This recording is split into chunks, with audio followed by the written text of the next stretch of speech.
চক্করের টিজারটা আমার কাছে খুব আহামরি কিছু না লাগলেও এর ট্রেলারটা কিন্তু আমার কাছে বেশ ভালো লেগেছে। ট্রেলারের প্রথম দিকে টিপিক্যাল থ্রিলার গল্প মনে হলেও ট্রেলারের শেষ দিকে বেশ কিছু ব্যাপার কিন্তু তারা আপনাকে দেখাচ্ছে, যে ব্যাপারগুলো পার্সোনালি আমার কাছে ইন্টারেস্টিং লেগেছে এবং আমার মনে হয় এইসব ব্যাপার যদি সিনেমায় ঠিকঠাক মতো ডেলিভার করে দেন এটা ভিন্ন ধারার একটা সিনেমা হতে যাচ্ছে এই ঈদের সিনেমার তালিকায়। ট্রেলারের শুরুতেই দেখানো হচ্ছে এখানে একটা খুন হয় এবং সেই খুনের সাথে একজন অভিনেতা, খুবই জনপ্রিয় একজন অভিনেতার ছেলে জড়িত।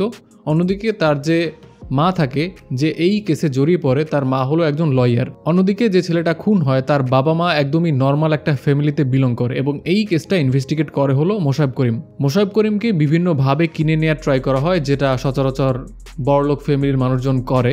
পুলিশকে কিনে নেওয়ার যে একটা ট্রাই করে, সত্যি বলতে তারা কিনেও নেয়। অন্যদিকে মোশাররফ করিমের যে ফ্যামিলি, তার ফ্যামিলিতে একটা টানপোড়ন চলতে থাকে। এই সব ব্যাপারের মধ্যে ট্রেলারের শেষ অংশে গিয়ে আমরা বেশ ইন্টারেস্টিং একটা ডায়লগ শুনতে পাই, যে একটা অন্ধকার ঘরে কালো বেড়াল খোঁজা কিন্তু খুবই কঠিন একটা কাজ। তো এই ডায়লগটার মাধ্যমে কিন্তু ভিন্ন কিছুর হিন্টস দিচ্ছে।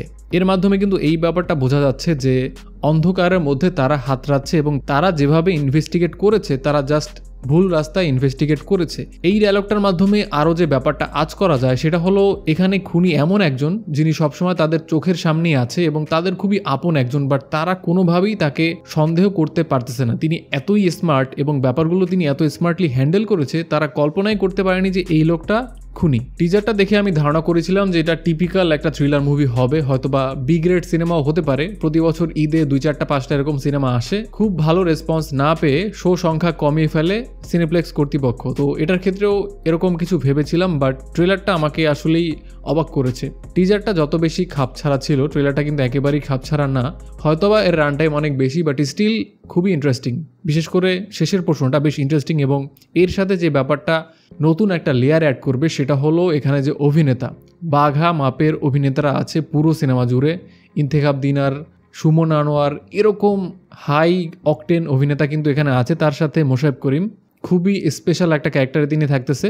যদিও সেম ক্যারেক্টারে তাকে আমরা বহুবার দেখেছি, লাইক মহানগরেও কিন্তু তাকে পুলিশের চরিত্র প্লে করতে দেখেছি। প্রত্যেকটা বার সরকারি অনুদানের সিনেমা শুনলেই আমরা নাক ছিটকাই। এর কারণ হলো জাস্ট টাকাগুলো নিয়ে কোনো রকম জোড়াতালি দিয়ে একটা সিনেমা বানানো হয়, বাট সেখান থেকে এই সিনেমার প্রোডাকশন কোয়ালিটি বেশ ভালো বলা যায়। এবং এই সিনেমার যে পরিচালক তিনি বেশ যত্ন করেই সিনেমাটা নির্মাণ করতেছে। তো বাকিটা দেখা যাক সিনেমাটা আসলে কিরকম হয়, এই সিনেমা আদৌ দর্শকের মন জয় করতে পারে কিনা, ঈদে আসন্ন এত সিনেমার মধ্যে এই সিনেমাটা আদৌ সার্ভাইভ করতে পারে কিনা। সো এই ছিল ট্রেলার নিয়ে আমার মতামত। ট্রেলারটা আমার কাছে বেশ ভালোই লেগেছে। যারা অলরেডি ট্রেলার দেখেছেন আপনার কাছে কেমন লেগেছে কমেন্টে চাইলে আমাকে জানাতে পারেন। ভিডিওটা দেখার জন্য অসংখ্য ধন্যবাদ। যদি এই চ্যানেলে আপনি প্রথমবার হয়ে থাকেন দেন অবশ্যই চ্যানেলটি ফলো করে দিবেন। আপনার সাথে দেখা হচ্ছে খুব শীঘ্রই। টেল দেন, টাটা।